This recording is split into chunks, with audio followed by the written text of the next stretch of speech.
Hello guys, this is your friend Naruto Audio Fanfics and we are back with a new fanfic. Which is what if Naruto lived in the shadows, and Hinata, Ino, Sakura, Tenten, Tamari, Hanabi and Kurenai were drawn to his hidden power, part 2. And if you enjoy this fanfic then please press the like button and subscribe to my channel for more fanfic like this. And now let's start the fanfic. Hinata made a last-minute control of her backpack to be sure that she wasn't forgetting anything. This was her first important mission, something that should have been classified as a B or A rank, and she didn't want to fail her teammates or any of the other teams. Kurenai-sensei had explained them the circumstances of this mission and how all the rookies took part in it, even Naruto-kun. The Hyuga girl blushed thinking of him. He was always so sure of himself, so relaxed and laid back about everything, like nothing could touch him, yet at the same time he wasn't arrogant but nice and funny. She really admired him and wanted to be more like him, but she just couldn't. She had tried but she was always so nervous, and even if Neji was helping her it was clear that both him and Hanabi were better than her at Juken. She had once heard her uncle, Hazashi, telling her father that he shouldn't be disappointed because she could be better at other things and always improve. Hiyashi didn't answer him that night. He changed topics saying something about not trusting Kumo, but Hinata couldn't remember. She had stopped listening soon after. The only thing that she had got was that Kumo was apparently trying to acquire the Byakugan. Satisfied with her backpack, Hinata put it on her shoulder and went out the compound to reach the east gate, where her sensei had told her they would meet before leaving for Wave Country. She was determined not to let down anyone, and who knows, maybe this could be her chance to confess her feelings to Naruto. In a couple of minutes she arrived at the gate where she spotted two other girls having a not-so-civil argument about Sasuke. She didn't understand how they could be so fixated on him, he was always so cold with everyone. Said Uchiha was brooding under a nearby tree, while Kiba was glaring at him. Not too far from them there were Kurenai and Asuma who were talking with each other. Kakashi, Shino, Choji, Shikamaru, and more importantly Naruto were nowhere to be seen. Hinata quietly sat down near Kiba. Even if he was a little brash he still was her teammate and friend, and the only one she could hope to have a word with, at the moment. After waiting for a minute or two they heard the noise of three people coming. Looking up they saw Shikamaru, Choji and Naruto having a lively argument, which was a bit of a shock. After all they had never seen the young Nara put effort into anything before. It was like having Shino laugh hysterically, it simply didn't happen. I think Shika is right Naruto, if the grass has been cut recently it tickles. But it's just that the point, it can give you a scratch on your back. Beside if the grass it's ally long it comes into the eyes and disturbs our cloud watching. Hearing that bit of their conversation Asuma slapped his face groaning. He had a team with a bossy fangirl and two boys who argued on the length of the grass to lay when cloud watching. What did he ever do to deserve this? The only bright side was that his team won't cause troubles. If the way the Inuzuka glared at the Uchiha was anything to go by, Kurchan and Kakashi were the ones going to have lots of problems. Shino was the next to arrive. He nodded at them all and sat down silently. On the other hand Kakashi didn't come around until 20 minutes later with their client. The copycat ninja scratched his head sheepishly when 9 genins and 2 juanins glared at him. Naruto and Shikamaru found it too troublesome to hold it against him. Maybe the young Senju will prank him later, though. He. Sorry I'm late but Tazuna-san and I had to help and hold lady carrying her bags. Naruto tilted his head to the side. It seems he didn't have to wait to mess a bit with the Junin. I didn't know that you did D ranks in your spare time. Do you need money? What? No, it wasn't a mission. Shikamaru grinned evilly at him, quickly catching on where Naruto was going. You aren't saying that you performed a potential mission for free, are you? You'd be threatening our economy otherwise. Shouldn't we worry about our journey to Wave? Kakashi said trying to avert the discussion. The 2 genins chuckled at him. All right smart asses, the one-eyed Hitaki called them. If you're so clever, why don't you two come up with a plan of action? Asuma smirked. If there was something those two good at without doubt it was strategy. When he tested Shikamaru it turned out that the boy was a real genius with an IQ over 200. But when the boy told him that Naruto almost always beat him at shogi he was slightly scared. He still hadn't had time to make Naruto do the test, but for him to be better than Shikamaru. The young Senju spoke up first. Well, I think we should separate. We are too many to safely guard Tazuna-san, we'd end up going into each other way. One team should go straight to Wave and wait there, so we're sure that once there won't be nasty surprise, and they must have a way to communicate with who rests to guard Tazuna-san, so that they can always come back to help in case the others have trouble.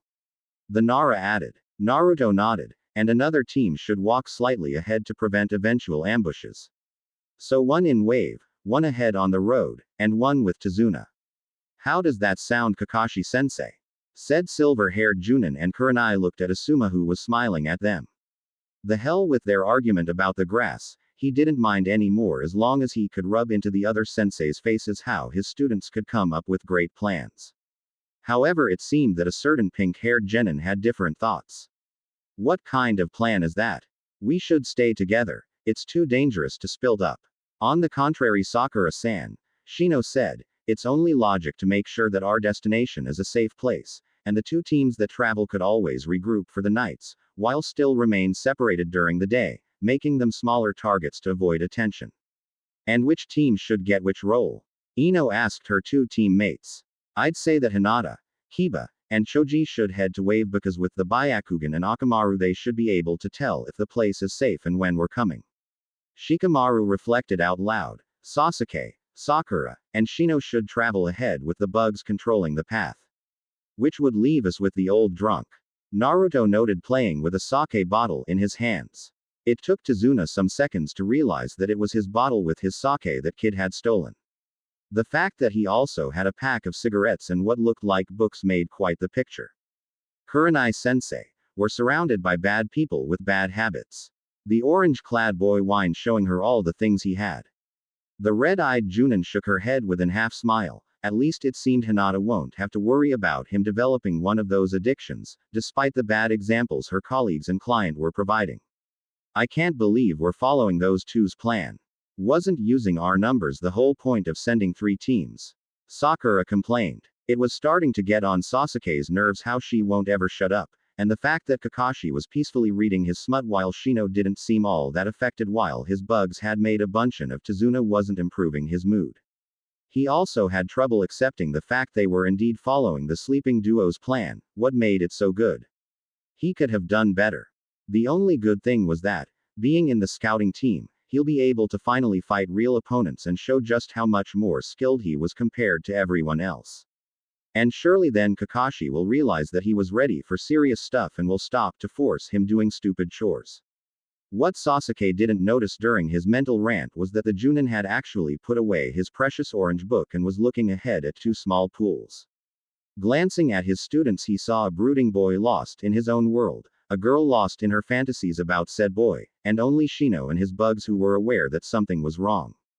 Before he could say anything to warn his 2 distracted students, however, 2 enemy ninjas wearing Kiri Hitai 8 with horizontal slashes jumped out from the puddles and made a dash for Tazuna, who dissolved in a bunch of bugs. Kakashi and Shino were already reacting while Sasuke was a little slower, and Sakura went wide-eyed and let out a scream of surprise before taking 1 or 2 steps back. Kakashi limited himself at throwing a couple of kunai to keep one of the 2 enemies away from the Aburame because he wanted to see what his student could do, and soon Sasuke joined the fight too, so that both genin had one opponent. Shino was using his insects to keep his enemy from coming too close while trying to dry his chakra reserves, while Sasuke engaged his adversary in taijutsu until he managed to send him flying towards his comrade with a kick to the head. Kakashi, however, was all too aware that the missing nin had let himself getting hit and sprung into action. Just when the kicked ninja was about to collide with his comrade, the missing nin spun around, jumped over him, and attacked Shino, while at the same time the other launched a barrage of shuriken towards Sasuke. It was obvious from how smoothly they moved to exchange their opponents that their teamwork wasn't the result of just a single job together. The copy nin deflected half of the shuriken aimed for Sasuke with his own, confident that the Uchiha would dodge the others, and punched the nin who was about to hit Shino with his right hand while at the same time grabbing the other with his left and throwing him away. Sparing a glance towards Sasuke, he saw he was okay except for a little scratch on his arm. Their 2 assailant looked at them and then at each other. There are more ninja than expected, began the first one. We should retreat for now, and report this to the boss. The other finished. They shushined out of there without giving Kakashi the time to stop them. The copycat ninja relaxed his stance and motioned for his students to sit at the border of the street. He would have stopped them or even chased them, but for now he'd rather not endanger his students. Sasuke made to complain about the one-eyed Junin decision, but he said that they had to inform Asuma about what happened, and went to look for the young Uchiha little wound. As Kakashi feared it was poisoned, meaning they'll have to come back to have it looked over by a med nin. Unless. Some minutes later Team 10 and their client came into view. Asuma had a worried look, he had felt some fight was going on. Kakashi. Did something happen? Yeah. There were two ninja waiting for us. I think I recognized them from the bingo book. They were the demon brothers, missing nin from Kiri, ranked Shunin. They fled saying something about warning their boss about the fact that were more than they expected. So the next time they'll be prepared to deal with two teams, but I doubt they know about Kurenai's team. Asuma reasoned. Yes, but the problem is that Sasuke got poisoned and needs to be treated. This admission got shocked reaction from said Genin and his two fangirls. What? The pink head screamed, why didn't you tell it sooner? You should have said this immediately, we need to go back. Calm down Sakura. I didn't said it earlier because if he gets agitated the blood, and consequently the poison, will spread faster through his system. Besides I've been thinking that maybe Naruto could treat him, after all Rin said Tsunade-sama has taught you a bit about medicine. Kakashi said tentatively. Naruto shuddered and sat down in front of Sasuke motioning him to let him have a look on his arm, which the dark-haired boy did begrudgingly and showing little trust in his ex-classmate's skills. Naruto, you better heal him, Sasuke-kun can't die before we got on our date. Sakura proclaimed. The whiskered genin looked at the Uchiha, are you sure you want me to treat you? I mean, if you want so badly to get away from her, you have my support and understanding. Naruto. Stop being an idiot, and be serious for once. Is Sasuke-kun going to die? A scared Ino yelled. Yes, Naruto said shocking everyone, every human being is going to die, it's just a matter of time. Anyway you can calm down, your obsession won't die because of this. Kakashi and Asuma had to restrain the two kunoichi from beating him while he rummaged in his backpack. Naruto took out a scroll and opened it smearing a little blood on a seal. Suddenly a bottle with a light blue liquid and a syringe appeared out of nowhere.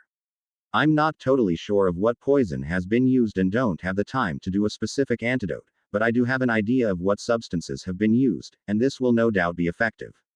However, it isn't exactly cheap, so I expect to have a reimburse once this mission will be over.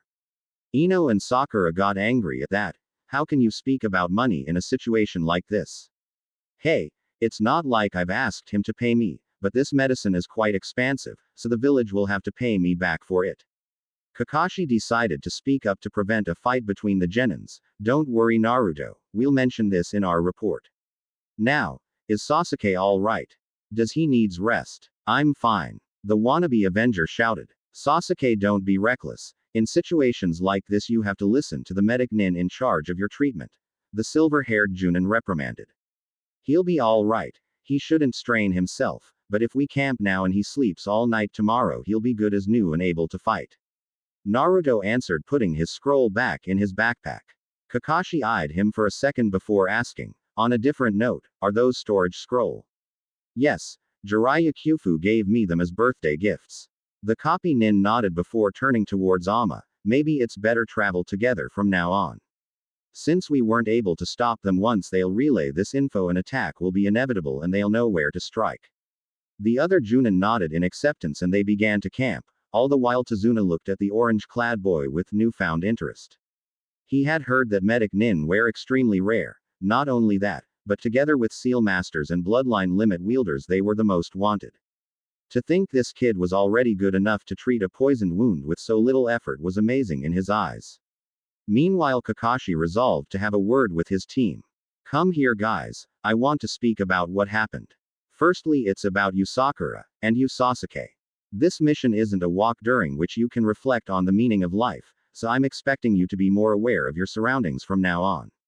Another thing is that there will be fights. I understand you've frozen up Sakura, after all it's our first mission like this, but next time you'll have to act to help your team, okay? Sasuke, you fought well, but you shouldn't be so reckless. You won't always be able to count on a medic nin. Shino, you did good enough. Well done. Now go and rest, all of you. Sasuke didn't seem to take being reprimanded too kindly, but didn't say anything. Sakura, on the other hand, was visibly embarrassed, although grateful that her sensei spoke with them away from the others. She was also relieved by the fact that Kakashi sensei didn't sound too disappointed but confident that they'll do better. Unknown to her, he himself was glad that he managed to make her understand what he wanted without making her go into depression. After all, he was new at this teaching thing, and he wanted to be for them what Minato sensei had been and still was for him. It wouldn't have been good if they started to think he didn't have faith in them or disliked them. After that, they joined Team 10 and Tazuna. Ino and Sakura began to argue over Sasuke, but in a quiet way because Asuma seemed to be in a bad mood that Kakashi assumed was caused by lack of smoke. Shino was his silent self. Shikamaru was laying back near Naruto, who was reading an orange book. Wait, that's one of the three I've brought with me. I'm starting to think that Rin was telling the truth when she told me that he left Sensei in his boxer. Oh my god, if Tsunade-sama hears of this, the ex-Anbu captain paled. Naruto, can I have back my book? I don't think your mother would like it if you read them, they're for mature readers. I know Kakashi-sensei, don't worry. Jiraiya thought it was his duty as a godfather to have me read his pieces of literature, so in reality I've already read these. You know, when I said he gave me those storage scroll? Well, let's just said he's been very lucky that Ka-san hadn't controlled if there was something sealed in them. The one time Kyufu tried to give me one directly, my mom wasn't really happy. The legendary copy nin discreetly turned green under his mask. He had a suspicion that the fact the boy stole it wouldn't be a good enough excuse to save him from becoming grind meat. Thinking fast, he saw only a way out of it, even if it pained him. So he leaned forward and whispered in his ear, you know what, Naruto? You can read my books whenever you want, but you have to swear me that even under torture you won't ever say anyone that I let you. Not even my Ka-san. Especially not to your mother. Deal. Deal. The two shook hands, sealing their secret agreement. Naruto then took his sleeping bag from one of his scrolls, much to the irritation of a certain dark-haired genin of Team 7 who wondered why he himself didn't have storage scrolls, and laid down. His companions, however, sweat dropped when they saw that he was squeezing a sponge while trying to sleep. Far away from the Konoha team's camp, in a hidden base, the demon brothers were reporting their fight to their leader. The man was sitting on a couch and holding a big sword. Behind him was standing a boy with long dark brown hair and an Anbu-like mask. Just when their leader was about to say something, the door opened and a smaller man wearing a black business suit came in, closely followed by two armed mercenaries. What's this that I've heard? It seems your two lapdog can't take care of an old drunk. Zabuza, I expected something better with how much I pay you. The little man said arrogantly. Zabuza effortlessly lifted his huge zanbato and pointed it towards him. Gato, it seems the target was guarded by more people than we thought, at least 2 teams from the Leaf Village. And one of his bodyguard is the famous copy nin Hitaki Kakashi. This will cost you 3 times what we initially agreed. What? That's Riddick. Gato's protests were interrupted by Zabuza pressing his sword farther towards him until it touched the little businessman's neck. Fine, but I'll give you the money only after you've completed the job. The swordsman grinned. No problem. Once Gato left the room, the masked boy, who saw the thoughtful expression of his master, took a couple of steps further and spoke up. Zabuza-sama. We are outnumbered. I'll need you to do a thing for me, Haku. The next day 2 genin teams, their senseis, and 1 bridge builder took a boat to reach the island that was wave country. It was foggy, which increased the chances of not being spotted, and they weren't using the engine. They reached the island that was wave without troubles. The genin kept looking at the incomplete bridge Tazuna and his men were working at, which was visible from where their boat had left them. Tazuna was pleased by their curious and odd expression. I bet you've never seen a bridge like this, have you? Of course they nodded. Actually none of them had even left the village before, with one exception in the form of Naruto, who spoke up. Actually I have. When I was younger my mother, my sis and I have traveled a lot, but I must admit this is one of the bigger ones I've seen. Sakura fought the impulse to say him to stop trying to look cooler than Sasuke-kun. After all, everyone in their village knew that what he told about traveling with his mother was true, and Tsunade-sama was one of the legendary Sannin, so it wasn't recommended saying something against her. She didn't know that should anyone insult Tsunade, the slug Sannin and her temper were no longer what would doom them. Their peaceful walk was abruptly interrupted when Asuma threw a kunai towards one of the bushes on the side of the road. Kakashi hurriedly went to see what was there, but he found only a little white rabbit that seemed to want to flee as far away from them as he could. Shikamaru was the only one who saw Naruto left hand trembling slightly when he saw the rabbit, and as absurd as it may sound, the young Nara had the distinct impression that his friend was exercising a lot of self-control to not jump at the rabbit. And now that I think of it, why is its fur white? It's not winter yet, the pineapple boy thought. Everybody down, Kakashi yelled. Asuma pulled Tazuna to the ground while the genins ducked on their own except for Naruto. He looked curiously behind him at the object that was speedily coming closer and closer before jumping over it. When his feet touched the ground again, the object, which was a huge Zanbato, had embedded itself into a nearby tree, and on top of it stood a ninja with a slashed Kiri Hitai-8. Well, what do we have here? A bunch of useless genins, a former of the 12 ninja guardsmen, and Sharingan Kakashi. The missing nin said. Then he looked at Naruto. You know, kid, you're really lucky you managed to jump over my sword, it would have been safer to get down. The orange-clad boy grinned. Sure, but that way it was easier to give you a present. The swordsman eyed him suspiciously before cashing on what he was implying. Looking down, he saw an explosive note on his Zanbato that was about to blast. In the little time he had, he used his speed to grab the sword and positioning it so that it wouldn't affect him. Asuma murmured a, well done, before instructing his student to protect their client with the others while Kakashi addressed the missing nin. If it isn't the demon of the mist, Zabuza Momochi, one of the 7 swordsmen. I suppose you're working for Gato with the demon brothers. Shikamaru heard Naruto grumbling to himself, demon here, demon there, yada yada, what the hell? He wasn't able to understand what else he was complaining about or why. Yeah, sorry, but the old man is mine. Zabuza said. Maizu, Guzu, I'll take Kakashi, you think about the other one. What about the children who play ninja? The 2 brothers asked. Zabuza grinned evilly, emitting his killing intent. We'll take care of them later. If they try anything, kill them. Sasuke began trembling in fear under the pressure. Shino's bugs buzzed angrily. Sakura and Ino were petrified. Shikamaru was sweating and Naruto yawned loudly and rubbed his eye, temporarily removing his goggles before putting them back without letting anyone see his eyes. Sorry. Hey Shika. Knight in C3. I don't think now it's a good time for a game, Naruto. His teammate deadpanned. You won't do anything, Zabuza. Kakashi proclaimed, lifting his Hitai-8 and revealing his Sharingan. Sasuke had a shocked expression at that. How can Kakashi-sensei have the Sharingan? He thought. I'm honored to see that Zabuza said sarcastically, but it will be of no use. Kurigakure no Jutsu, the demon of the hidden mist, called out. Suddenly a thick mist surrounded the entire area.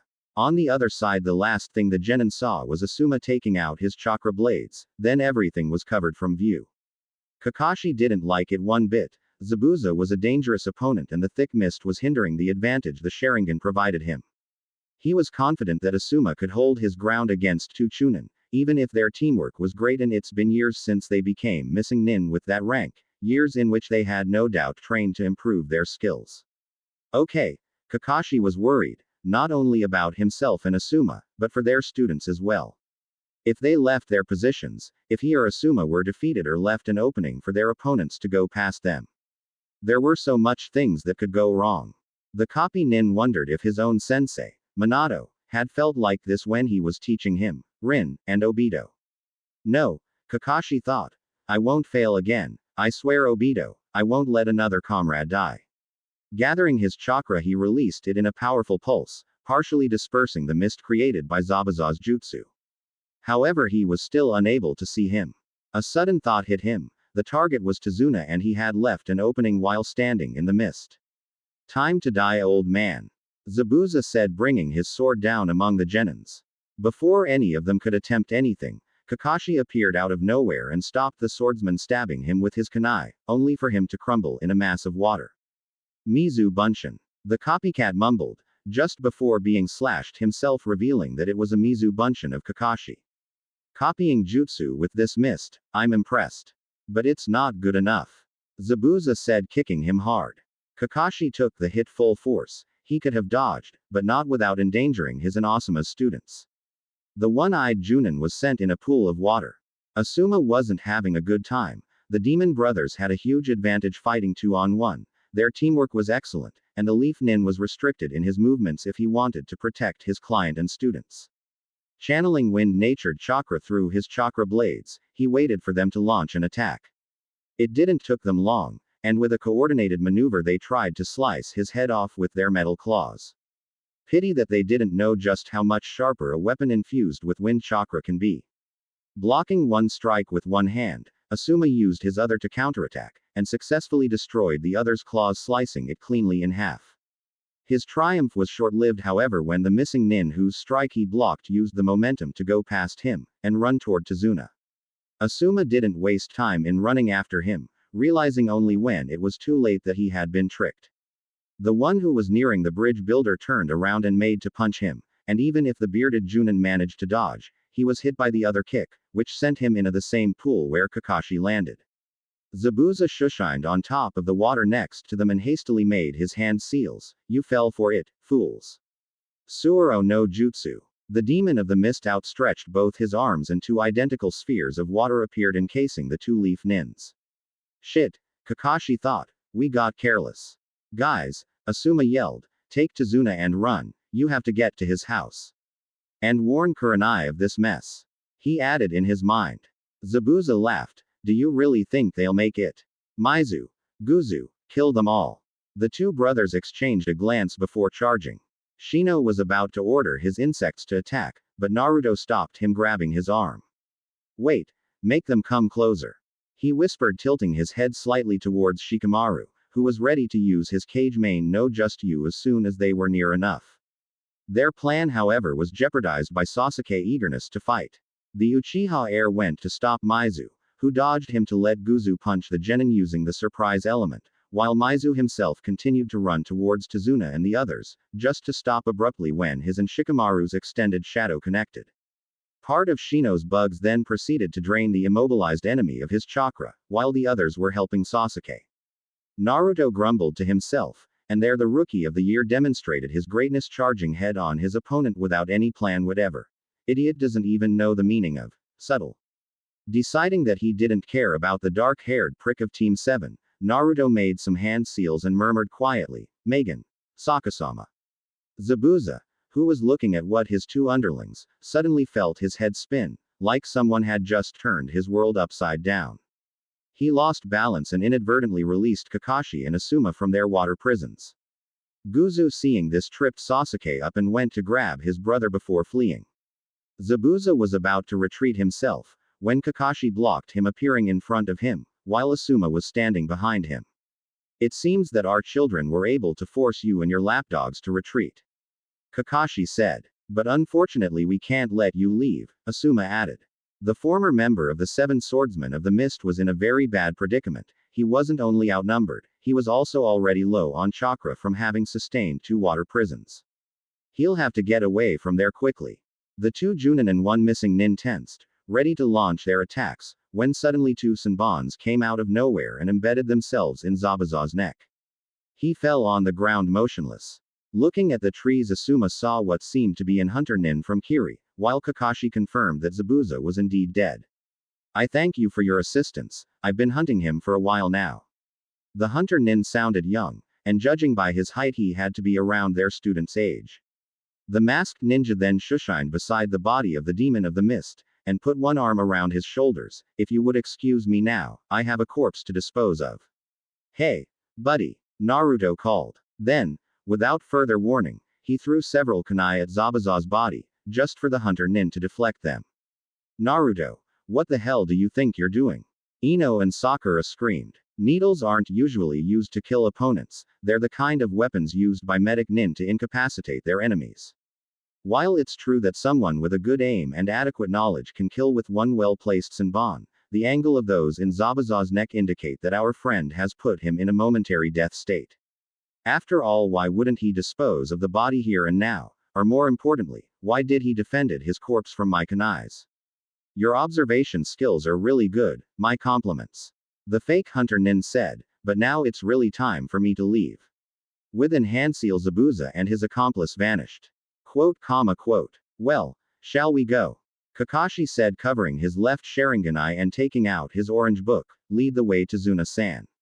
A blonde kunoichi was sitting just outside the door, looking at the trees that surrounded her house. The mission to wave was getting on her nerves, she couldn't stand fooling around without anything to do.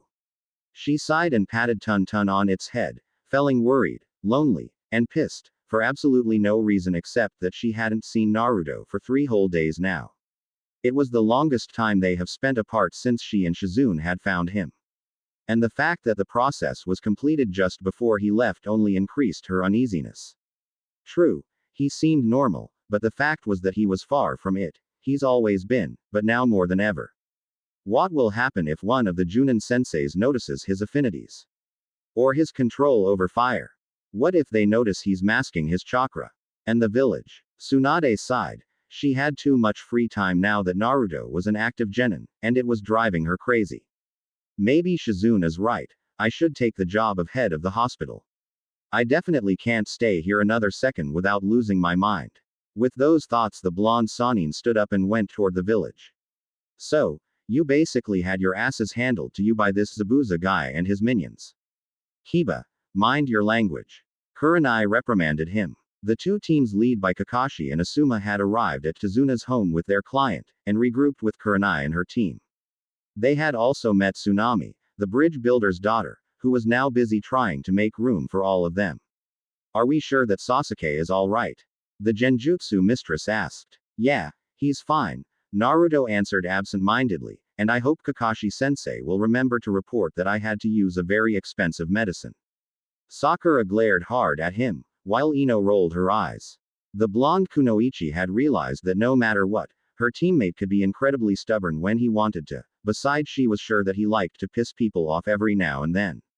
Hey, don't glare at me now, you have no idea how much that medicine costs. Hell, it's the most expensive thing I have, except for my Ka-san's necklace. The orange-clad boy said. The 3 Junin decided to ignore their students' bickering and focus on what they knew of their enemy. So we have a former swordsman of the mist, 2 Chunin, and a fake hunter nin skilled with Senbon. Kurenai summarized. Yeah, the problem is that while we know that the first 3 are powerful, we know nothing on that boy. Beside, even if they probably aren't aware of your team, Kurenai, there's no way for us to know if Zabuza or Gato will seek help from other missing nins. Asuma reasoned. In any case, one thing is sure, we need to train our students. I'd say to start with a bit of chakra control, then we can take turns. I'll take care of ninjutsu, Kurenai, you will teach them the basic of genjutsu, and you, Asuma, will supervise their taijutsu. That way, while one of us train them, the others can look after Tazuna and his family, Kakashi said, demonstrating his abilities as squad leader gained serving as an Anbu captain. Asuma was pleased because, as much as he liked his pupils, sometimes they simply threatened his sanity, and now he could take a small break. Kurenai was inwardly cheering at the chance to teach someone about her art, especially Naruto who had shown aptitude at it. Kakashi simply wanted the genins to socialize and grow strong. It's useless, there's no way you can win against Gato's men. You're all going to die. The Konoha ninjas turned to look at who spoke and saw a little boy with dark hair and eyes, wearing a hat. Hey, what did you say, brat? Kiba yelled. Despite having heard him said something like that more than once since his team had arrived a couple of days before, the dog boy still got riled up with the kid. Please Kiba, calm down. Hinata stuttered. Your anger is unjustified, Kiba-san, his statement is just the result of a pessimistic view and ignorance. This Gato character seems to have gained quite the influence over Wave, and has crushed the morale of these people. Shino spoke in a calm and analytical tone. The little boy narrowed his eyes at the bug user before turning and leaving the room. Inari. Tsunami looked at his retreating form sadly. Naruto looked up at her. What's up with your little brother? The dark-haired woman blushed slightly at the question, then smiled at the young genin. Inari, like most people, has lost hope, please don't hold it against him. And he isn't my brother, he's my son. The orange-clad boy tilted his head before chuckling sheepishly, scratching the back of his head. Oops, sorry, my bad. May I apologize helping you with dinner? No, don't worry, there's no need, really. I insist. Naruto gave her a kind smile, and she finally agreed. Kakashi looked at the two of them who went to the kitchen. The copycat leaned towards Asuma and whispered, "Is it me or your student was successfully flirting with a woman more than twice his age?" Kurenai frowned slightly. That could be a problem for Hinata. The point was figuring out if Naruto was a womanizer, was just trying to be gentle and didn't realize that he was indeed flirting, or liked older women. Thinking the last was a little blow to her pride, seeing how he never showed any interest in her, but maybe it was because he knew she was already dating someone. But the point wasn't that. What the Genjutsu mistress had to do was try to help Hinata with her crush. Tsunade blinked. She had just come to the hospital and entered Shizune's office and found something, well, not totally unexpected, but she didn't think she'd see this here and now. What kind of medical exam is that, exactly? The legendary medic asked out loud. Tsunade-sama. This isn't. We were just. What are you doing here? Shizune sputtered, blushing furiously. Minato was just as red and embarrassed as she was. After all, he had just been caught making out with a medic in her office while the both of them were supposed to be working. Inwardly, he couldn't decide if this was worse than when he was left without his pants or not. Seeing Tsunade's evil smirk, most probably it was. The fourth Hokage cleared his throat before speaking. So, it's not often that you come in town, Tsunade. To what do we owe the pleasure?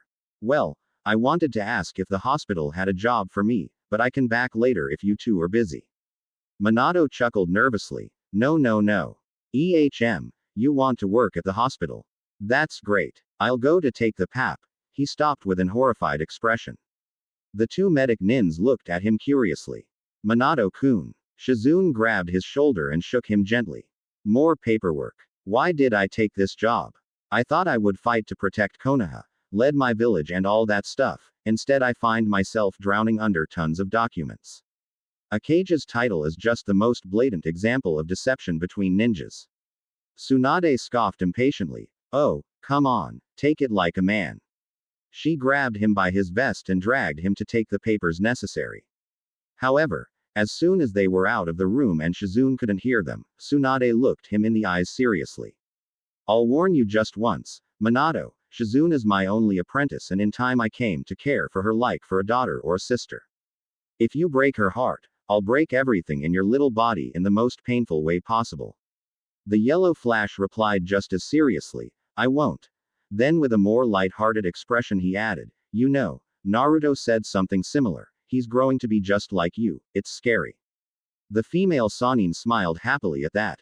Achu. Bless you. Thanks Kurenai-sensei. Naruto answered. The rookie nine and their sensei were having dinner with Tezuna's family, and even if they were a bit cramped in the little room, no one really minded. Tsunami had been surprised when it turned out that Naruto was quite good at cooking, and asked him about it. So Naruto-kun, who taught you to cook? Was it your mother? No, she isn't all that skilled in the kitchen. I learned from my Nei-chan. She said that it was like making a medicine. Take the ingredients in the right doses, and follow the procedure. Which just makes me wonder why my mom can't cook an egg if her life depended on it. He added as an afterthought. When dinner was over, the Genins started have a small talk comparing this mission with their previous ones. Everyone inched away from Naruto when he said he liked the D ranks and he found them relaxing, his weirdness beginning to unnerve them, and the sponge he was clutching didn't help. What's up with that sponge? Hiba asked bluntly at him. What's up with it? The boy repeated, tilting his head. Shikamaru felt a chill down his spine. He wasn't going to endure another one of his friend's rant. Sensei, can I go to train? The other rookie stared at him. Kurenai and Kakashi looked between him and Asuma. The young Sarutobi himself was feeling an incoming headache and decided to stop it then and there. Hiba, sponges are great and, please, let's leave it at that. Hey, someone want to play poker? The Junin looked at Naruto and then at each other.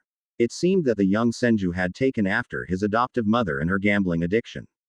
Sure, why not? Kakashi agreed. Now I'll revenge my precious Ika Ika. Asuma decided to play as well, as did Shino, Hiba, and Sasuke. The others chose to watch them, while Kurenai glared at her colleagues who were undoubtedly trying to take advantage of the legendary sucker's son purpose of a friendly game. It was a shame for them that the boy didn't have Tsunade's bad luck, quite the contrary in fact, as 2 straight flushes in a full house in the first 5 hands testified. While the orange-clad boy was winning hand after hand, Kiba was the first to lose his cool. Arg. You're cheating. I know you are. No, I'm not. Firstly, one of our senseis would have noticed, and secondly I don't need to. You, Shino, and Kakashi-sensei are winning just because you have an advantage. I would have a poker face too with my face half hidden. That reminds me, Naruto said looking at the Aburame, it's been a while that I wanted to ask you this. Why do you always wear sunglasses? I've never seen you take them off. You're one to talk, you never take off your goggles either. Sasuke pointed out. Well, I keep them out of habit. When I was traveling with Ka-san and Nei-chan they had me wearing them because my eyes tended to unsettle people, but now that we are in Konoha there isn't really a reason. I mean, in a ninja village there are plenty of weirder things. Then why don't you take them off? Sakura asked curiously. Okay. The pink-haired girl and Ino were leaning forward, while Hinata sported a light blush.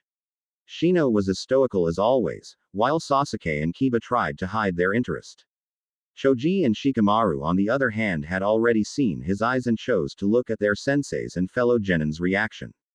Naruto took off his goggles and let them hanging at his neck, then slowly lifted his head to face the others. Without half of his face hidden his whisker marks and his features were more visible. Locks of his wild orange hair fell down his face, stopping just barely before covering his eyes, red-slitted eyes that seemed to wield much more knowledge and power than what any of them thought possible, eyes that almost glowed in their intensity. All in all he looked more than handsome, as Hinata's fainting proved. Ino and Sakura were trying to come up with reasons of why Sasuke was cooler, but they were having problems and getting a little red. Kiba was taken aback by how fierce his visage looked, not to say that his instinct were telling him that Naruto was far more than he seemed. Shino raised an eyebrow while his bugs were buzzing loudly. Sasuke felt threatened and was inwardly seething. I don't know why I'm worrying, but once I'll awaken my Sharingan I'll show you. Tazuna and Tsunami gasped. Those eyes were certainly unsettling, and they could understand why he covered them, even if Tsunami thought he definitely looked hot. The Junin senseis managed to control their reactions and, although surprised, didn't show it. The only visible change was that Kakashi didn't look as lazy, but was staring intently at Naruto's eyes. Inwardly he was wondering if they were natural or some sort of bloodline limit.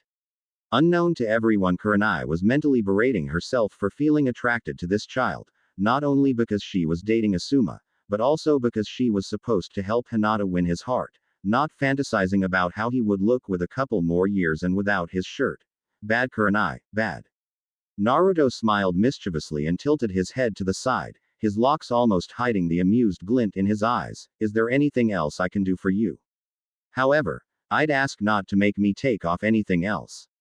Hinata, who was regaining her senses, fainted again. Kurenai hid her irritation at both the red-eyed boy and her colleagues, who were giggling, and decided to call it a night. She sent the genins to bed and picked up Hinata, after all if they were to train the day after they needed the rest. In one of Gato's hidden base in Wave Country, another ninja, a missing nin from Kiri, was sulking while lying in his bed. Zabuza was left bedridden after being put in the false death state, and now he'd need at least a week before regaining his strength. But that was fine, he could wait, and once the week was over, he'll attack again, and this time he'll kill them all. Haku had done his task and by that time he'll also have the backup from an old friend. His thoughts were interrupted when Gato came in, followed by his pathetic bodyguards. If the little prick weren't so damned rich he would have killed him long ago. Maybe he'll do that anyway once he was paid. It looks like the mist ninjas are pretty pathetic, you and your men failed again. Maybe I should have hired Konoha ninjas from the beginning. Haku, who was sitting beside Zabuza's bed, remained silent and still, but his eyes were following Gato's and his bodyguard's every move. The demon of the mist decided to speak. The old man hired more ninja than what you said he could pay for. My men spied him and found out that there are 3 teams, but don't worry, I already contacted an old friend of mine to even the numbers, and he'll work for free. Gato grinned hearing this, but he quickly frowned at Zabuza's next words. I, however, Would like to have a reimbursement for the trouble that your wrong info have caused. What? You're lucky I haven't had you killed yet. The businessman spat out, taking a step toward his bed. Haku didn't need any other sign to spring into action, and grabbed Gato's arm, squeezing it hard enough to break it. The two samurai unsheathed their swords but stopped when they found their very swords held at their neck by the dark-haired boy. They didn't even see him move. Now you've pissed me off, Haku said darkly. Gato eyed him fearfully and turned toward Zabuza. You have one more chance, only one. If you fail again, don't come back. With that said, he rushed out the room, his bodyguards behind him. That was unnecessary, Haku. The swordsman told him. I'm sorry, but I can't stand him. And your old friend is tiresome to deal with. The demon of the mist chuckled. Tiresome wasn't the word he would have used to describe him, insane was more fitting. The following morning found 9 genin in the woods with their senseis. The first part of their training was chakra control, and Kakashi was explaining them the tree climbing exercise. After he finished, Kurenai spoke to the 2 genins she suspected already knew the exercise. Hinata, seeing how your clan's jukin is based on chakra control, I assume you have already mastered this. The girl nodded shyly to confirm her words. The genjutsu mistress then turned her attention to the other one. And since you know both medical jutsu and genjutsu, you should have trained your control too, right, Naruto? Naruto hummed. My mom made me learn this when I was 3. She said that if I could walk on the walls and the ceiling, I could paint them. The Junins blinked. It was a really original approach, but if he was so young, then Tsunade needed to make it sound like a game. Probably she managed to train him for years without him realizing it. Kakashi sighed. He didn't know what to make of his charge's attempt at tree climbing. He was, however, really happy when Naruto and Hinata decided to stay and help their comrades for a while before Kurenai took them to teach the girl water walking, and trying to find something for the boy as well. From what Rin had told him and what Naruto himself reported, it seemed that Tsunade had worked on his control like a possessed woman. It was good in a way, but Kakashi couldn't understand why the Sannin had been so obsessed on him learning that so soon and so well. Must be a medic kunoichi thing. Despite that, however, the young Senju worried him. The way he acted, always so relaxed, made him think that maybe he didn't realize how dangerous this mission was. It was strange. He could tell that Naruto wasn't arrogant, and the young genin had never said anything about being different or stronger than the others, unlike one of his students. He'll have to beat that attitude out of Sasuke one of these days, but the way he walked, spoke, seated, hell, even the way he simply breathed screamed to the whole world that he didn't felt threatened in the slightest. The curious thing was that despite that, Kakashi often caught that eyesore of an orange mass behaving in the most childish way he had ever seen. And then there was his fixation with sponges. He overheard him mumbling during lunch about how much of a big one he'd need to absorb the whole ocean, or how many little ones. It was starting to creep him out. As for the 10 other rookies, they proved to be a handful. Sasuke in particular seemed unreasonably pissed at both Hinata and Naruto for knowing something he didn't, and at Kiba, who was learning faster than him. Granted, even Sakura was doing better than him, but that was because of her little chakra reserves, and she wasn't rubbing it in his face. Instead, the young Inuzuka, whose more animalistic nature Kakashi suspected helped him in the exercise, snorted every time Sasuke fell from his tree. This infuriated the young Uchiha, sending his control out of the window and worsening his bad mood. And was starting to give him an headache. What's the problem, pretty boy? The rookie of the year can't keep up now. Kiba mocked. He was a foot or two above Sasuke, who glared at him murderously. Shut up, dog breath. Sasuke-kun is way better than you. Sakura yelled from the top of her tree. Then why can't he go higher than me? Let's face it, he could have been great at school, but in the real world I'm the alpha. Technically, Kiba-san, Sakura-san has done better than all of us. And both Hinata-san and Naruto-san had already mastered this exercise. Kiba pointedly ignored Shino's words, content to simply have bested Sasuke. Ino, however, decided to question Shikamaru about it. Hey Shika, why didn't Naruto tell us he could do this? So troublesome. Maybe you never asked him. Ino's eyes narrowed suspiciously. Wait, you knew it.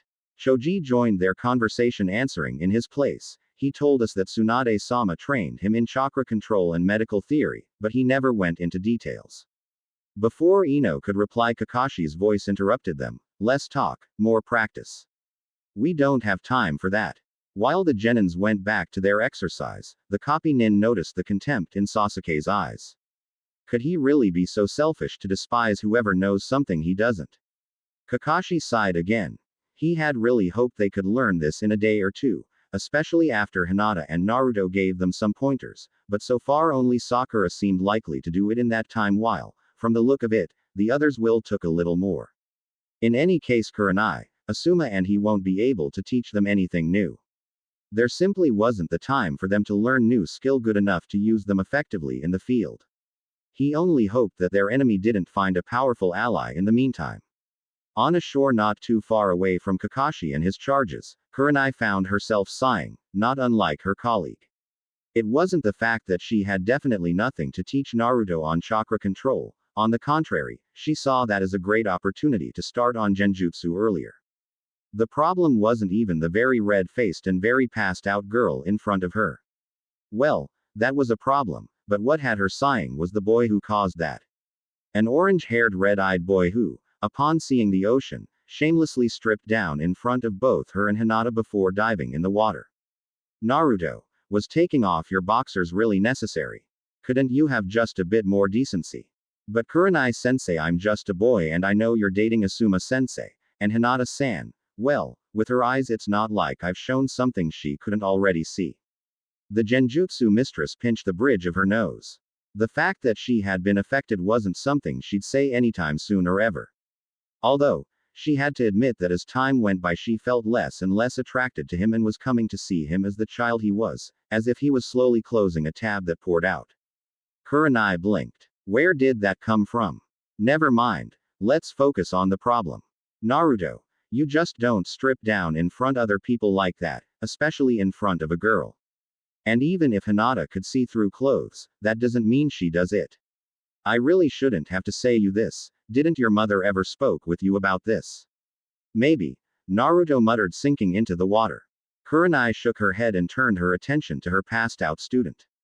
Unknown to her, however, Naruto was thinking about what she had just said. Those words reminded him of a talk his Ka-san had with him long ago.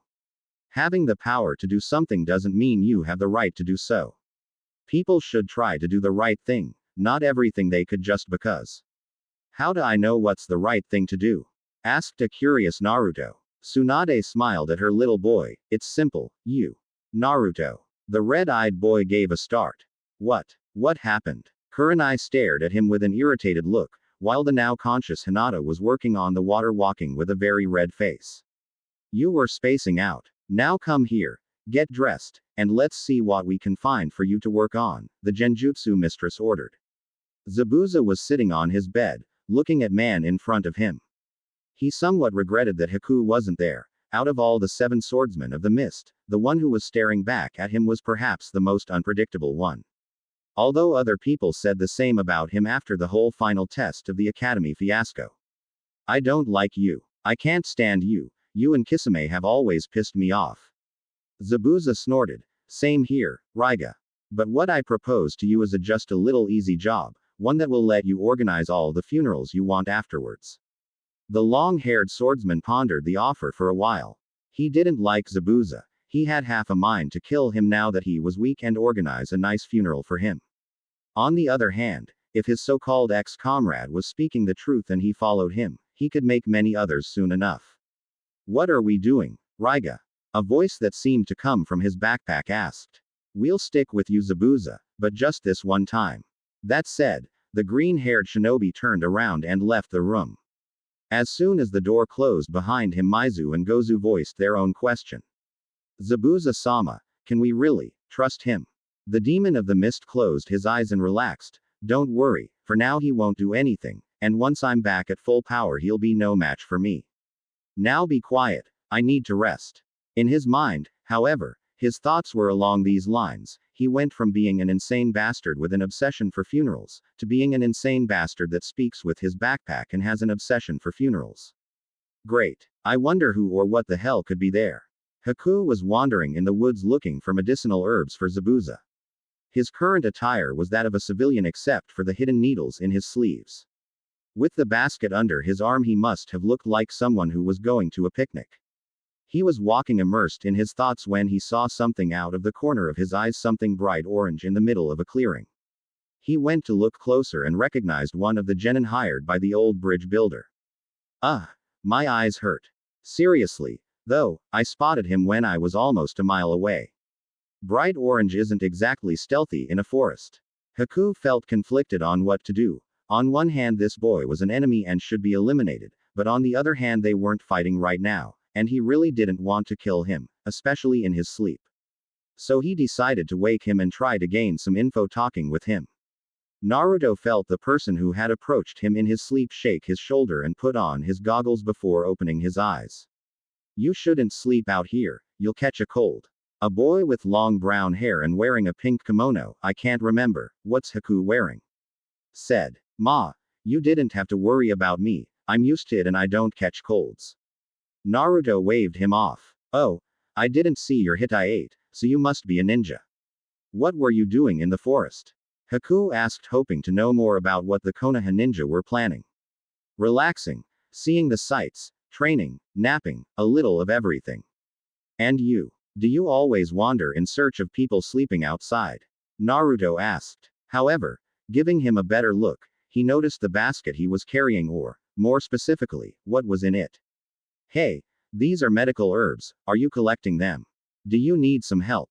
Haku smiled at boy, to recognize those plants for what they were so fast he must have good eyes. Yes, thank you. And I really didn't mean to disturb you, I simply saw something bright orange and got curious. You know, I thought ninja were supposed to be stealthy. And I thought boys didn't dress like girls, it gives people strange ideas. Naruto replied, grinning, and I can be stealthy if I want, in fact my clothes are perfect for camouflage. Really? Haku looked at him skeptically, but Naruto nodded firmly. Yeah, in fact I bet you didn't notice my hair. The Hyouden user's sweat dropped at his logic. Of course, since the boy's hair were just a shade of orange darker than his clothes, they went unnoticed when you looked at him. But the fact was that it was astonishing easy to spot him. Haku couldn't believe this was the same boy that helped freeing the Konoha Junin with a subtle genjutsu. Bright orange and subtle simply shouldn't be able to coexist. Deciding to change topic as to not have a massive headache, Haku asked a question that would help him understand what kind of person he would be up against.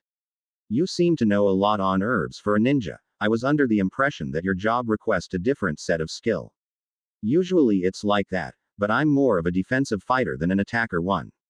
That's the right thing, Naruto answered slowly, trailing off at the end while memories invaded his mind. How do I know what's the right thing to do? Asked a curious Naruto. Tsunade smiled at her little boy. It's simple, you must try to preserve life. Every moron, given the right condition, could kill or hurt others. However, very few can cure or save a life. Life, it's a great gift, but a very fragile one too. But don't ninjas kill? The Sannin sighed. Unfortunately, there are times in which to protect what we love we must make a little bad to avoid a bigger one. Don't worry, one day you'll understand. So you fight to protect. I suppose you have a precious person. Naruto froze at those words and turned warily to eye Haku. He studied him for a bit before going back at collecting herbs. I'm sorry Haku-san, I'm really flattered but I don't swing that way. Haku sputtered. Now that he thought about it, his question did sound wrong. That's not what I was saying, Relax Haku-san, the Konoha genin interrupted him with a smile. I'm not judging you or anything. On the contrary, if you want there's a comrade of mine that might be interested. Haku was beginning to feel aggravated, his hand twitched towards his hidden senbons. Anyway, here, this is for you. Zabuza's accomplice took the cloth Naruto had given him and looked at it skeptically. A red hood. Naruto nodded. Wear it the next time you wander in the woods with a basket for your precious person under your arm. But remember, don't trust anything with big eyes, big ears, and a big mouth. Now I must go. My breakfast sense is tickling. It's been a pleasure to know you. I hope you'll find your special boy in the future. Bye. Haku stared at the retreating form of the orange-clad boy. The encounter had really weirded him out. Naruto didn't struck him as the sanest person out there. Then again, I'm working with Raiga who is obsessed over funerals and speaks with someone he carries in his backpack. Maybe this is what Zabuza-sama meant when he said that all ninjas have their thing. Standing up to make his way back to Gato's hidden base, he suddenly became aware of something missing from the inside of his sleeves. Reaching with a hand, his eyes widened while his mind tried to elaborate what this meant. In Konoha, a blonde Hokage was looking at a number of papers on his desk with a frown. They were letters from the other ninja villages, allied and not, with an approximate esteem of the number of genin who will take part in the next Chunin exam, that will be held in the Leaf Village in a month. I was sent a message saying it hadn't genin ready. Right, they weren't scared shitless of him, they just weren't ready. Kumo, on the other hand, will send some Chunin hopefuls. Minato's eyes narrowed. His spies had warned him against Cloud's desire to obtain one of their bloodline, the Byakugan in particular. This could be a problem, but the only way to refuse their participation would be if they were at war. Suna had sent a message informing him that the Kazecage's children would take part on the exam. And a newly formed village, Otogakure, was asking permission to join the competition for the first time. Thankfully, none of the other villages had anything out of the ordinary. Signing the last document, Minato stood and stretched his back. Looking at the clock, a smile appeared on his face thinking about his lunch with Shizune. He really hoped their relationship would continue to go so well, and not only because Tsunade and little Naruto will kill him otherwise. Shizune was a great kunoichi, but also a fantastic person, beautiful and kind. The fact that she chose to be a healer instead of a frontline fighter reflected a kindness and desire to help others that he really liked. Now, if he only managed to pick her up at the hospital without being seen by Tsunade. And speaking of the slug Sanin, who knows if her son's team will enter the Chunin exam. It was unusual for rookies, but the daimyo would be doubtlessly interested in both him and Sasuke, the last Uchiha. And the two boys had already shown a great deal of talent. In the end, however, the choice was up to their sensei. Naruto, where have you been? Ino yelled at him. The boy smiled, twirling a senbon in his fingers. Sorry, I was having a walk in the forest when I met a trap. Sakura looked at him oddly. You mean you fell into a trap? God. No, I didn't fall for it. I meant exactly what I said. Anyway, can I have a cookie? Tsunami chuckled at him before putting a trail in front of him. Now that Naruto kept his goggles hanging around his neck while in the house, the dark-haired woman was getting used to his slitted red eyes, and despite having no problem admitting he was quite good-looking, she now found him cute in a more motherly way. Besides, he seemed always cheerful and curious about everything, that she couldn't help but to grow a soft spot for him. Naruto sat down taking a cookie. Looking around, he saw that Choji was next to him munching his own cookie. Sasuke was busy brooding and ignoring Ino and Sakura. Akamaru and Kiba were pestering the senseis who were talking with each other, and Hinata seemed to try to hide herself. He was re-evaluating her lately. Although her shyness was still a bit too big for the two of them to have a proper conversation, her kindness reminded him of Shizune. He'll have to try and be friends with her. And Shino too, whoever could play shogi decently had his interest. But for now, since he was playing it with Shikamaru, well, I need at least 3 other people to play poker, so, thinking that Naruto formed a single hand seal and whispered a technique, Kage Bunshin no Jutsu. Suddenly 3 exact replicas of the orange-haired boy appeared out of nowhere, while the original gave them 5 cards each. Kiba, who was getting tired of trying to get the Junins agree with his ideas, looked at him in wonder. Hey, what are you trying to do? Bunshin aren't real, you can't play with them, dumbass. That's why I made Kage Bunshin. They're real, in fact they're holding their cards, see. Kakashi observed the exchange with interest. Being an expert of ninjutsu, had already recognized the technique, and was curious about how the genin knew it, since it was a forbidden technique. Furthermore, the fact that he could use it meant that his chakra reserves must be pretty large for his age, but despite that his control was top-notch thanks to Tsunade's training. Kage Bunshin. I've never heard of that jutsu, what is it Kakashi-sensei? Sakura asked, forgetting for a second about her Sasuke-kun, whose eyes narrowed while watching the orange-clad boy. The concept behind it is similar to the simple Bunshin you know, but unlike that the copies are real and can inflict damage to an enemy or being used as scout. However, the Kage Bunshin requires great amounts of chakra, so much that it's listed as a forbidden technique available only to Junin. I'm quite curious, how did you learn it, Naruto? A moron was walking around like a headless chicken with that big scroll of bad Asura. I took it and had a look inside. Hey, straight flush. Same. Me too. Item. The four Naruto looked at each other and at their cards, happily ignoring the glare from Sasuke. He just hoped he won't throw another tantrum like the night before when the Uchiha learned that he had began training in Genjutsu with Kurenai instead of working on chakra control. Naruto had decided to sleep outside just to avoid his loud whining. Was it so hard to understand that when someone is better than you at something you have to catch up before doing the same training? But no, the great Uchiha wanted the same training at once, never mind that without control he'd probably destroy his own mind. Although it would be interesting to see that happen, maybe I could even try and see if I can restore it afterwards. Or rebuild him into a kind-hearted and altruist spirit. Or, making him into a batshit crazy guy who argue with himself about his treasure. But I think this is under the even if it sounds funny do not do it category. Sigh. Munching his cookie quietly, Naruto noticed out of the corner of his eyes another person glaring, not only at him, but at all the rookie genin. Inari, Tsunami's son, seemed to be angry at them for both being there and opposing Gato who was invincible and will crush them. Yeah, right. Naruto didn't know what to think of the boy. Tazuna had told them all about Kaisa's fate, but the adopted Senju just didn't know. A father was a foreign concept for him, but if it's the same as a mother. Naruto clenched his fists before taking a deep breath. I have to stay calm. Probably tomorrow Zabuza will attack, and if Gato is what I think he is, he'll try to take advantage of our fight to kill whoever survives. He'll have another thing coming. Naruto sat up with a yawn and stretched.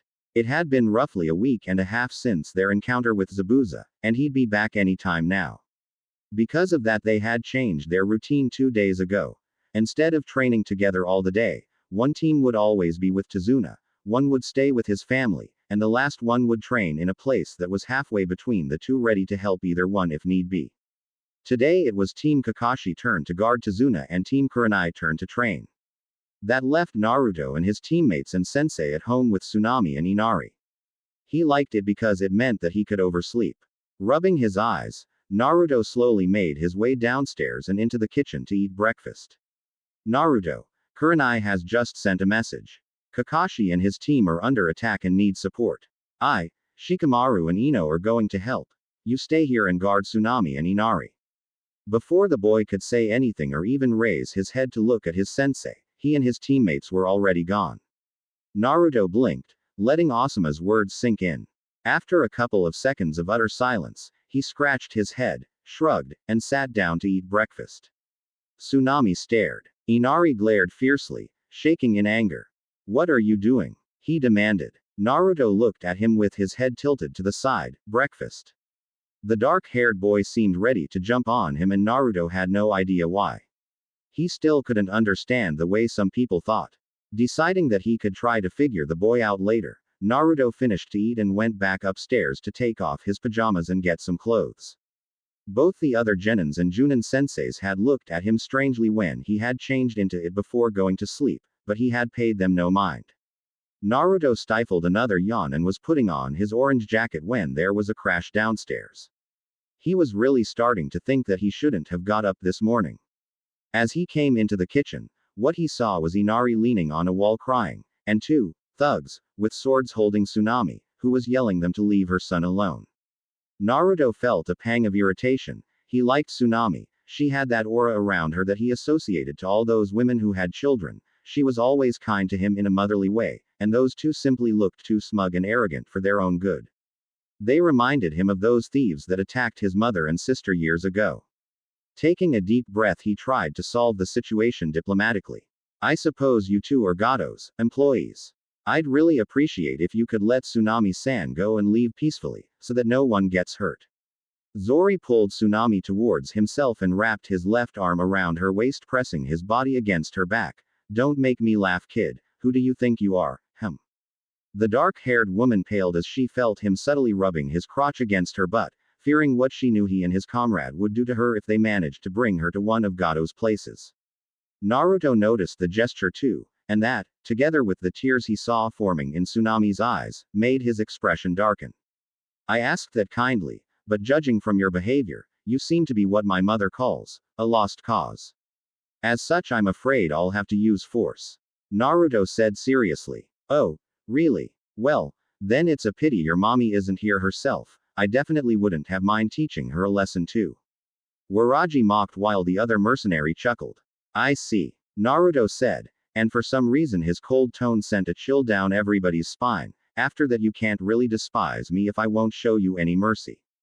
As soon as he finished talking, both of Gato's men were sent flying 10 feet away with their noses broken. Naruto, who stood in the place they occupied previously, looked at Tsunami and asked her if she was okay. At her nod, Naruto turned back to face the two mercenaries, but not before giving the woman a simple instruction. Tsunami-san, take Inari and go inside your house. Also, I'd recommend not to allow him to look outside, nor to do so yourself, until I call you. She didn't know what it was, but something in his voice made her do what he said without a question.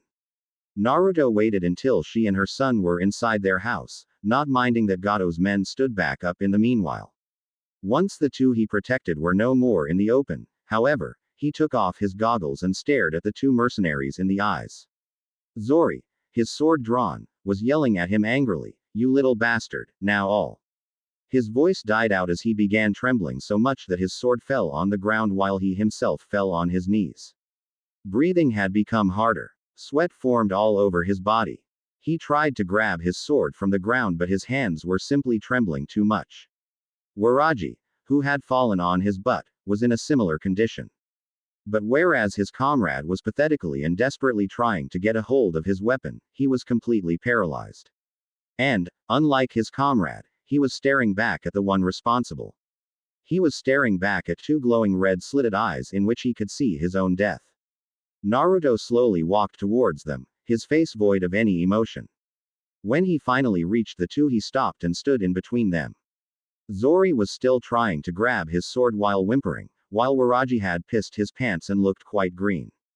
Yomi Kasai. Red and black flames sprouted out of nowhere around the two mercenaries, engulfing and turning them into ashes before they could realize it.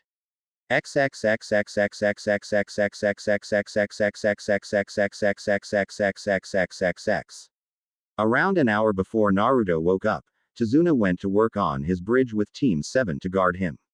Sasuke was eager to fight again after having mastered the tree climbing. To say the truth, he had been more than a little pissed when Kakashi had told them that they wouldn't have learned anything else, saying that there wasn't enough time for them to master other skills well enough to use them on the battlefield. Sakura was stealing glances at Sasuke, but thoughts of the dark boy were clouded by those of another boy.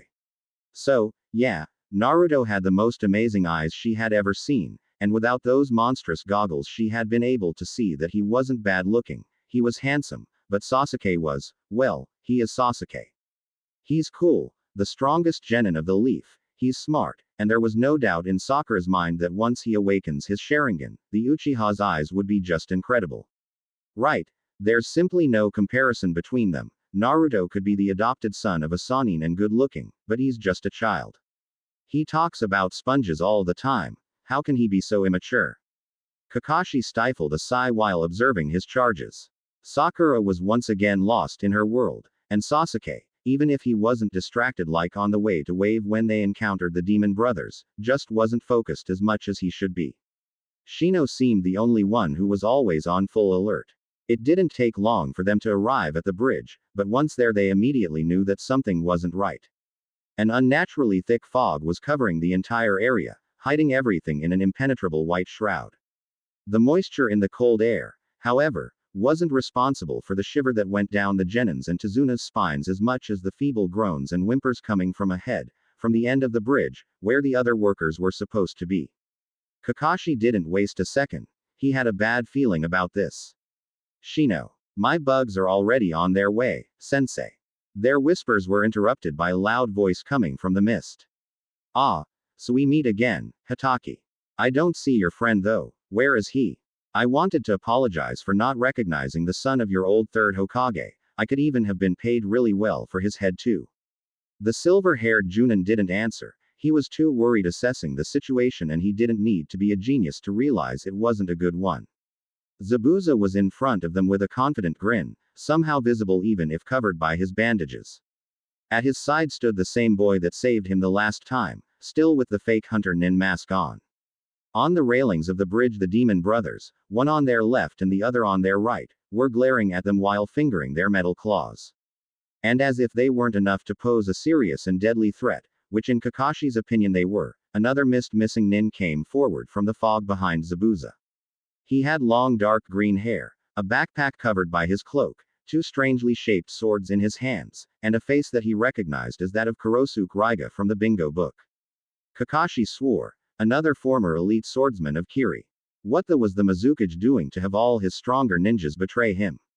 Well, apart from ordering the elimination of every single bloodline limit in his country, taxing thrice as much as anyone else, executing some people without trial, cutting the payment of his ninja force. Okay, so the Mizukage had a target on his forehead inscribed with, "I'm a bastard, kill me and you'll be a hero."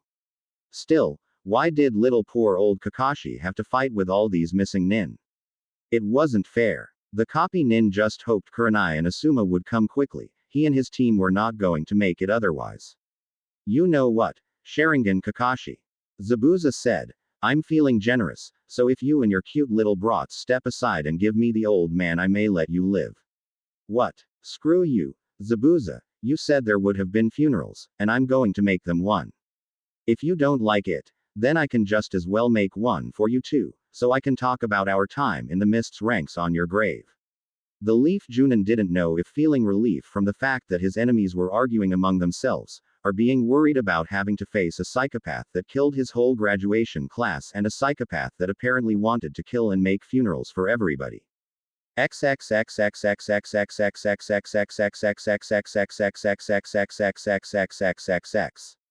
While the two ex-swordsmen of Kiri were arguing about their killing habits, a mass of Kikai bugs reached the clearing where Kurenai was having her team doing some light training.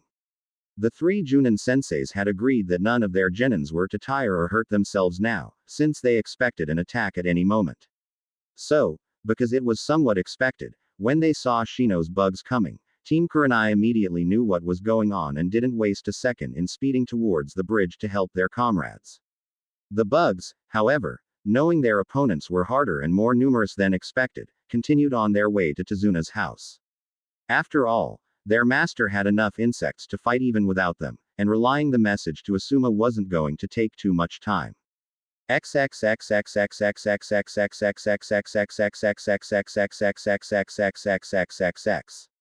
On the unfinished bridge, things weren't going so well. Sasuke had eagerly engaged the other boy on Zabuza's side, and, although they seemed evenly matched, the humorous glint in the demon of the mist's eyes told Kakashi volumes on how much the fake hunter nin was currently holding back. His other charges weren't faring better. Shino was desperately trying to keep the demon brothers at distance to avoid being caught in one of their short-ranged lethal attack, and luckily his bugs were proving to succeed in this, if with some difficulties. Sakura, however, was beside Tazuna, her assignment that of taking down any threat that managed to pass through her teammates. Kakashi really hoped there wouldn't be any before at least Kurenai arrived, the pink-haired girl wouldn't survive. Thankfully, Raiga was mad enough with Zabuza to have simply declared that he won't fight until the latter formally apologized and let him kill all he wanted. While the second condition was no problem, Zabuza refused to say sorry for now. Kakashi found it ridiculous but wasn't going to complain anytime soon. It's the first time I've met such morons that let their petty issues endanger their mission. Thank God they're my enemies. His musings were cut short by a swing of Zabuza's Zanbeitu, which missed his head for a couple of inches. His Sharingan I had seen it at the last second, or more precisely, 2 seconds before the last one, but in the thick mist created by the Kurigakure no Jutsu, his acquired Dujutsu wasn't helping as much as it could have. Not to mention, he was having problems keeping an eye on his students, too. This time the sword cut the Yondaime's student's jacket wide open. The one-eyed Junin berated himself. He should know better than letting his mind wander during a fight. He tried to counterattack and regain some ground, but when his kunai effectively managed to hit Zabuza's shoulder fair and square he was surprised. He didn't expect the swordsman to be so slow. He had hoped for a cut, not for his kunai to embed itself in his shoulder deeply. It was as if the ex-Kiri nin's reflexes had slowed down, much like when in a genjutsu. Kakashi stole a glance behind and felt a small smile grow on his face when Kurenai nodded back at him. The red-eyed Kunoichi was standing back near Tazuna, who was still guarded by Sakura, and thanks to his Sharingan Kakashi could see that she was throwing low and middle-level genjutsu at all their fighting opponents. It wasn't to defeat them as much as it was to create openings for him and the genins to take them down. And speaking about the kiddies, Kakashi was somewhat relieved to see Hinata and Choji helping a tired Shino, who was clearly having a hard time 2-on-1. He felt a tinge of worry, however, at the sight of a strange formation of what appeared to be glass or ice, from where he could faintly hear two voices of Sasuke and Kiba.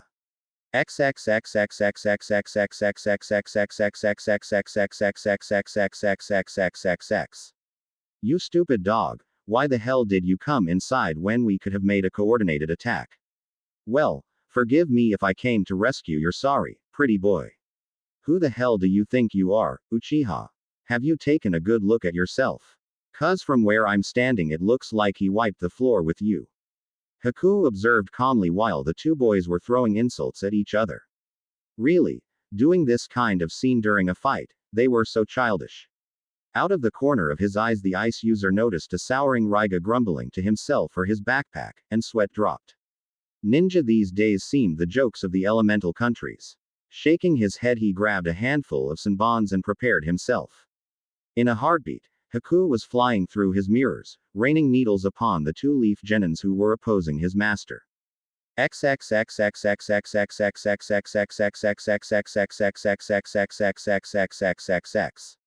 Raiga wasn't happy. He wasn't fighting. He wasn't burying anyone. He was just sulking, throwing the occasional longingly glacé at the shinobi and their clashing techniques.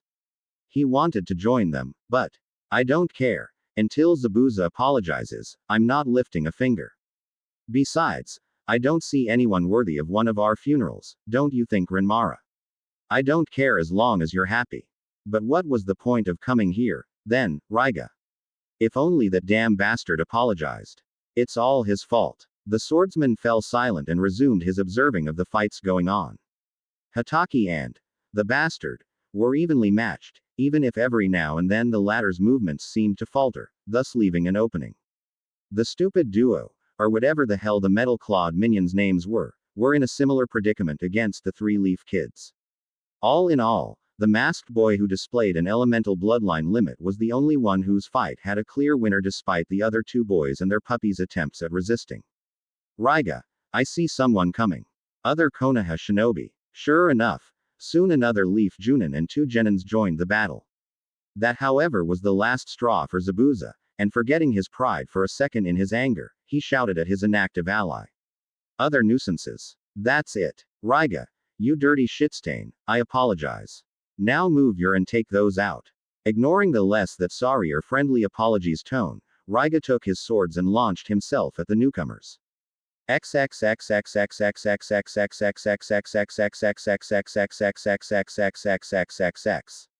Asuma had barely the time to instruct Ino and Shikamaru to help Sakura defend Tazuna and try to drag the bridge builder out of there when a green-haired man with two oddly shaped blades attacked him. Judging by the lightning that hit the spot where the swords touched the ground, his opponent was a Raiden user. What a lucky day to have a wind affinity.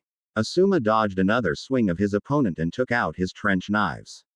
He charged his wind-natured chakra through them, making them much more sharp and deadly.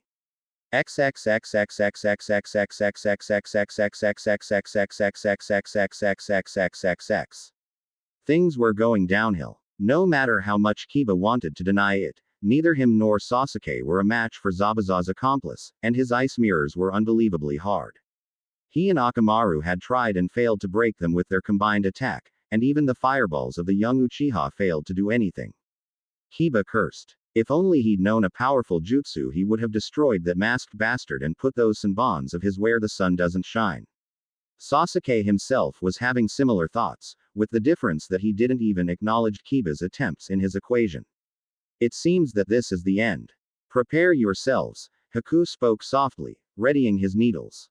He was about to let loose his final attack when a new figure appeared into his dome. He stopped for a second to study the newcomer, and recognized the orange-clad boy he had met in the forest. The vibe he was getting from him, however, was completely different, and far more dangerous. Kiba looked up in surprise when he saw Naruto, not just because he came out of nowhere, nor because Akamaru had retreated in his jacket with a whimper, but because he wasn't smiling. It was strange, but Kiba suddenly realized that Naruto always had a smile on his face, and even when he wasn't, he somehow gave the impression he was cheerful and relaxed nonetheless. This was the very first time he saw him irritated, and his instinct were telling him to run as far as he could and then keep on running. Sasuke, on the other hand, didn't have instincts as keen as an Inuzuka, was tired and pissed and being beaten like a practice dummy, so he spoke without noticing any of it. You moron. What the air you doing inside here? Can't you see that you had to stay outside? And Sasuke fell to the floor unconscious with one needle in his neck, courtesy of Naruto. Shut the up. I'm in no mood to deal with a whining brat. It was at this time that both Kiba and Haku noticed that he wasn't wearing his goggles, but had them hanging around his neck. Haku, would you please just surrender?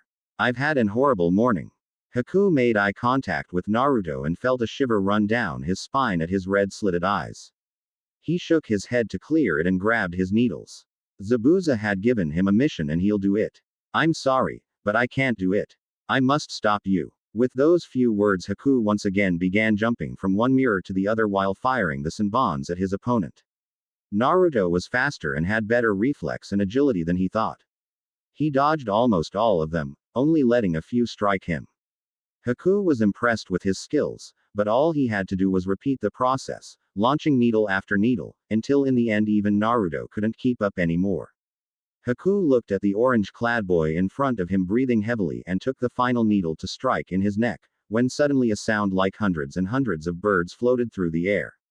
It came from where Zabuza was fighting the copy nin Kakashi. Haku could feel that the Konoha nin was gathering a huge amount of lightning chakra, while his master's levels were dangerously low.